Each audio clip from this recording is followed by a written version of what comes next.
Discover over 100 episodes of Bartholomew Town on Spotify or wherever you get your podcasts. This is the Bartholomew Town Podcast. A lot of our strategy in the past months has been trying to get Governor Raimondo to take a stand on the right side of history and make a decision between the fossil fuel billionaires who have donated to her campaigns in the past and our generation's future. Hi, folks. Welcome in to another edition of the Bartholomew Town Podcast. I'm your host, Bill Bartholomew.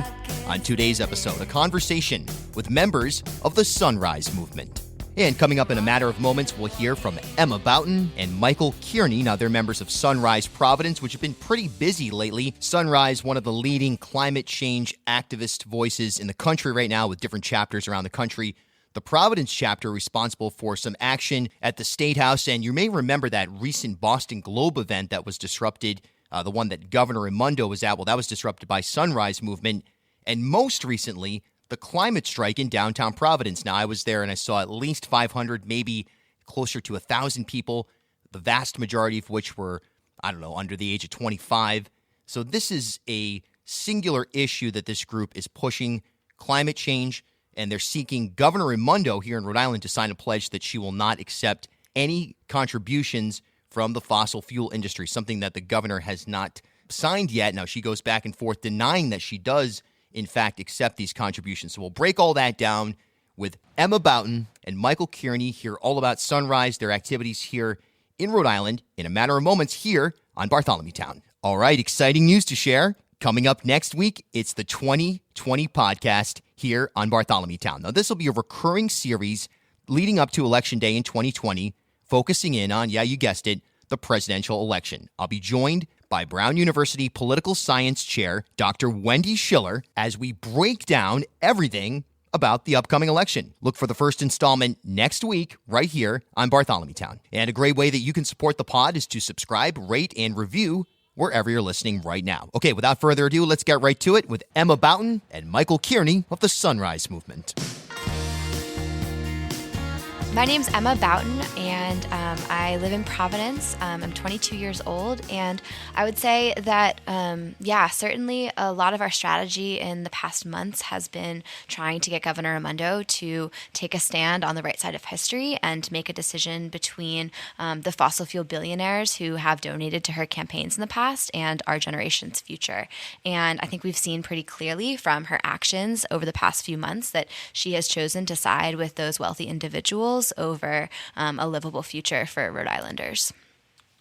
Any further thoughts on that, just the governor and where she sits practically, regardless of any sort of messaging, where she actually sits on this issue?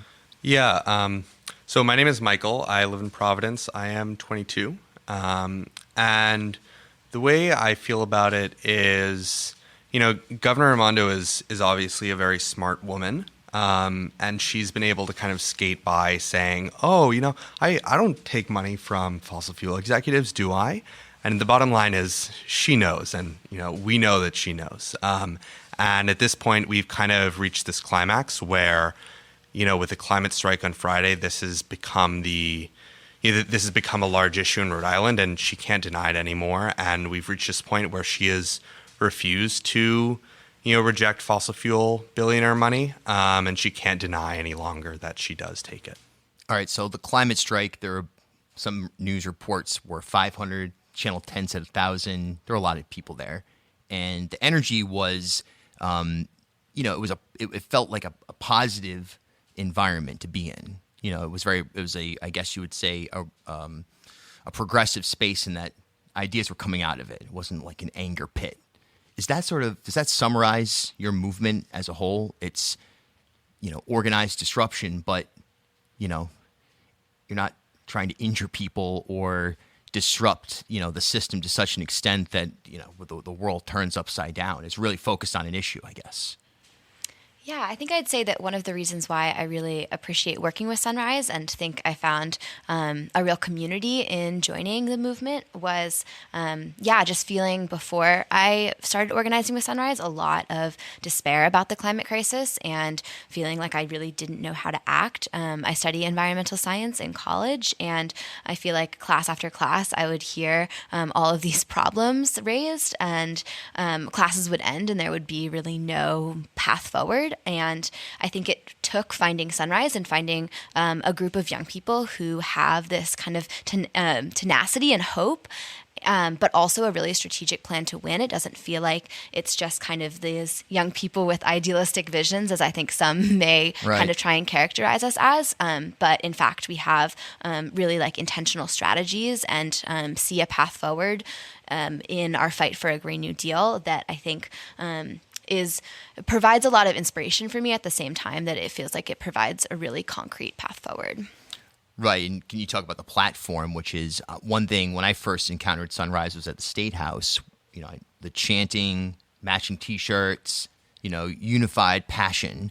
That was something that rarely is, has been well utilized here in Rhode Island. The closest thing I could think of was the 2A movement, and their yellow shirts, how they would rally, but nowhere near the energy that you were providing or the focus. Can you talk about the infrastructure and the training and everything that goes into this to push back on those who would say that this is some sort of, chance to get out of school and, push a broad agenda? Yeah. So, that is something that I think is one of Sunrise's greatest strengths is that we have a clear identity. We have a strong message. And, that is not powered by, outside money. It's not powered by paid workers. We're all volunteers here in Rhode Island. We had a field program last summer, but beyond that, this is all work that we're doing outside of our day jobs. And I think that really just speaks to the passion and the fear that a lot of young people in Rhode Island have about our future, that we are dedicating so much of our time and so much of our energy to this cause. And really like that is one of our great strengths because it gives us the power to do things like put on a climate strike of the size that we had on Friday. Yeah, I was going to add, I think if you want a concrete example of that, the 3 art builds that we put on leading up to the climate strike were just kind of this amazing show of, cohesive organizing. And I give a lot of credit to our art lead, Madison, who put so much work into designing the visual strategy behind the strike on Friday and coordinating a massive team of volunteers to paint all the banners that you saw and hand signs. And I think totally, as Michael was saying, it's a lot of work and love being poured into this by volunteers. Yeah, it's very noticeable. It stands out to me, as someone who was in New York during Occupy Wall Street and seeing that very quickly devolve into mostly trustafarians with djembes that really had no idea what they were actually up against after a certain point. The initial spark was there, and it was tough to sustain, but it feels like you've put the pieces in place to remind everyone time and time again why you're actually there. Do you see that in new members as people come in, that it's, the excitement is, kind of reinvigorating the older members as new people come in and the movement grows and it stays focused? Do you feel that?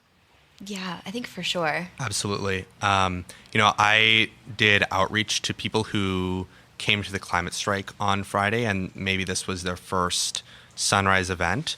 And the message that I was hearing over and over from people was, this is something that I'm really scared about. I want a future, but I don't know how to get involved. The people who should be in charge, my teachers, our elected officials, they're not taking action. And I'm not getting any direction from them on how to solve this crisis. And so when I came to the climate strike, I felt empowered, but what do I do now? And so Sunrise is a way that people can get involved and that they can do something constructive to help solve the crisis. And getting involved with Sunrise is a really big next step for a lot of people when they feel kind of lost in this whole crisis. Let's talk about allies. And one thing in Rhode Island that I've tried to look at is unusual allies, odd pairings. Sometimes, interestingly enough, Republicans here on certain issues tend to line up more with progressives than mainstream Democrats. One area is environmental concerns. The mechanics are a lot different, but I find representatives in the Northwest who are really concerned about their environment and strategies to improve that. Have you been able to bring in people into your tent who are, atypical of the majority of the group? Is that something you've been able to build here in Rhode Island? I think certainly in trying to build like a mass movement, we are working to kind of bring in any young folks who are feeling concerned for their futures, and I think that that can come from a lot of different angles. So yeah, certainly I think in our outreach we are working to reach people in different parts of the state who are similarly feeling that fear. Right. Because I feel like this issue has the chance to be certainly on its, in a basic format. It's a progressive. It's an issue driven by progressive ideology, no question about it. At the same time, there are elements of other aspects of our state and political beliefs that I feel like can contribute to this getting done, as in a real through both political pressure, but much like the Reproductive Health Care Act here, where you have enough people who are unusual allies joining you that it moves forward. I hope that people out there, I guess this is a rant, but I hope people out there are open-minded enough, even if they don't identify themselves as progressive generally, that on this issue they would have, it seems to me like a very simple thing to get behind. But yeah. One of the realities of the climate crisis is that it will affect everyone, no matter if you believe in it or not. And I think that is something that has drawn people into the climate movement, even if they have differing political beliefs. And that's another reason why, legislation like the Green New Deal is popular across America. You hear a lot of pushback from Republicans at the national level that, this is some sort of like socialist pipe dream, when that's really not. That's not what the Green New Deal is, and it's not true. There was a poll earlier this year that showed that 68% of Americans support Green New Deal legislation, and only 28% oppose. And that support is strongest in coastal Northeast states. And that goes to show that people are concerned about this beyond a partisan issue. This is something that people are really worried about. Absolutely. Let's talk about the national level. You did a great job, Michael, of disrupting Mr. Biden, Vice President Biden, putting him on the spot, that's got to happen. Mm-hmm. It's not just up to the media. It's up to citizens to do that as well. So what was your reaction to that? I felt like, he could have easily given you an answer right there and chose not to. Yeah. Yeah. So the reason why I confronted Biden was because he had made a commitment earlier this year that he would not accept any corporate money or money from PACs. And beyond that, he had made a commitment not to accept any money from fossil fuel executives or lobbyists. But recently, he announced that he was going to start accepting corporate money. And I was frustrated because this had been announced over a month ago, and no one was holding him accountable. And I feel like as a citizen, I need to hold, the people who might represent me accountable, which is why, I felt the need to confront him. And I was pretty frustrated that he went back on his pledge. Let's go zoom back down into Rhode Island in terms of other officers in the state or anybody inside the State House now. Has anyone else besides the governor reached out to you and offered support at any level? Are there any faces that we can associate with your movement? Has anyone been either bold enough or smart enough, depending on your perspective, to come out and essentially endorse you?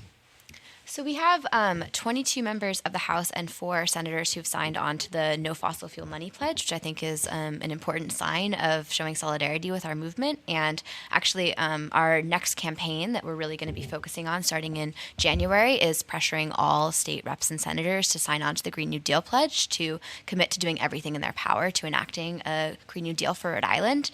And so I think that, we're going to be putting our legislators to the test and seeing who is with our generation election and who we're going to need to vote out of office in 2020, because we're going to be launching a massive field program starting this summer in order to try and elect Green New Deal champions and vote out people who are blocking progress. So you're going to get involved as a political factor for 2020 General Assembly races. People can expect to see, should the Speaker of the House be worried? Should District 15 be expecting a presence, from Sunrise?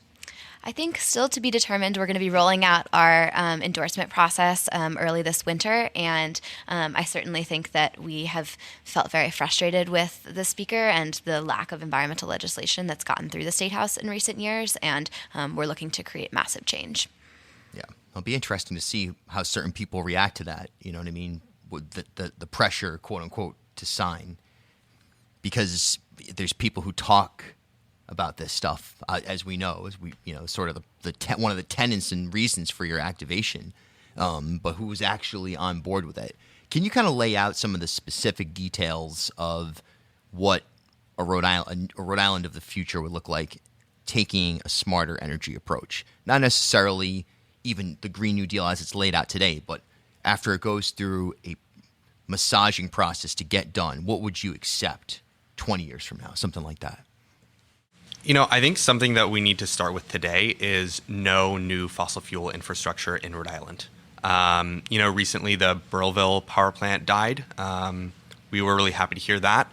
But right now there is the liquefied natural gas plant that is planned to be built in Providence. And, if we have any hope of averting this crisis, not only do we need to, start transitioning to renewable energy right now, we have to stop investing in fossil fuels. We have to stop building fossil fuel infrastructure. And that's like really a key thing that needs to happen now, and that will help shape the Rhode Island of the future if we can redirect those resources into renewable energy.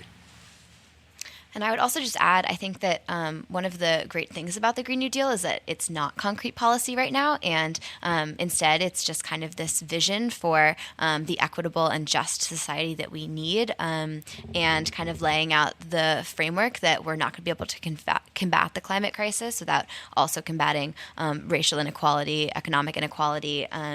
And yeah, I think that kind of governing agenda is really inspiring for the Rhode Island that I'd like to see in 20 years. And I think oftentimes what gets people stuck and feeling afraid to take action is not knowing exactly every policy detail. And so I think oftentimes Sunrise is coming from this perspective of we have the moral clarity of knowing what needs to be done, and we are going to be holding our elected officials accountable to making that happen. Do you have any candidate for president that Sunrise maybe hasn't endorsed, but that you're excited about? Do you see anything positive happening right now at the state or national level? Yeah. So Sunrise National is going to have an endorsement process next year where we will decide if we will endorse a presidential candidate and then which one to endorse. At the state level here in Rhode Island, we're really focusing on more like what we can do at the state level with our assembly and with the Senate. And yeah, that's really more where we're focused, I would say. And I would also just point listeners to the scorecard that Sunrise Movement just released at a national level to rank different presidential candidates' climate plans. And they have developed a really comprehensive strategy for assessing those plans, and recently just released their first 3 rankings. And on the criteria that they developed, they ranked Bernie Sanders' climate plan with an A- down to Joe Biden's of an F-. So kind of F-. lays out, Whoa. Yes, lays out the full range of climate plans that we see on the table in the presidential election. All right. Last question. The media here in Rhode Island, do you feel like you're starting to build relationships? Do you feel like, you're being taken seriously as a force, so to speak? Do you feel like you're starting to gain any kind of traction there in terms of reaching the average households of Rhode Islanders?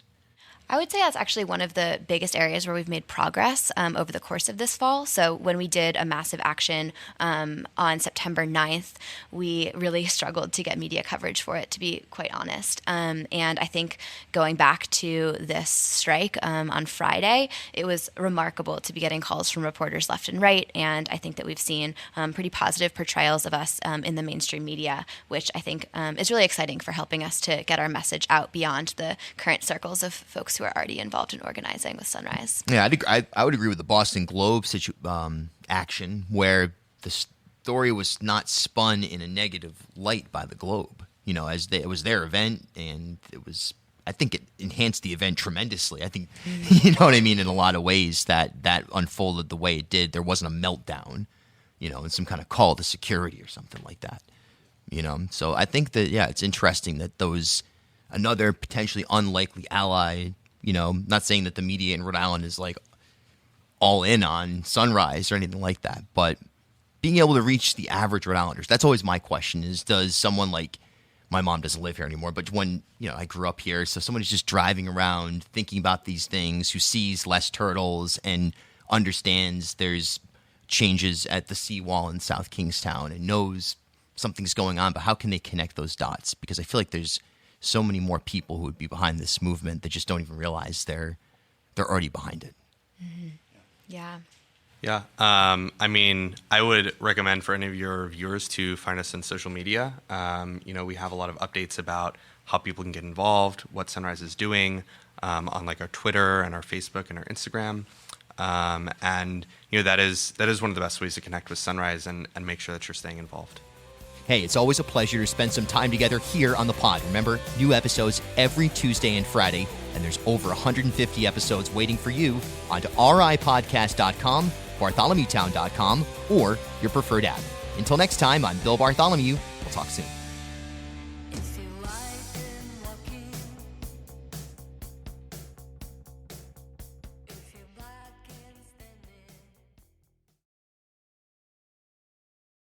At HealthSource RI for Employers, we provide access to health insurance to more than 1,100 local businesses and nonprofits, and 96% of them renew through us every year.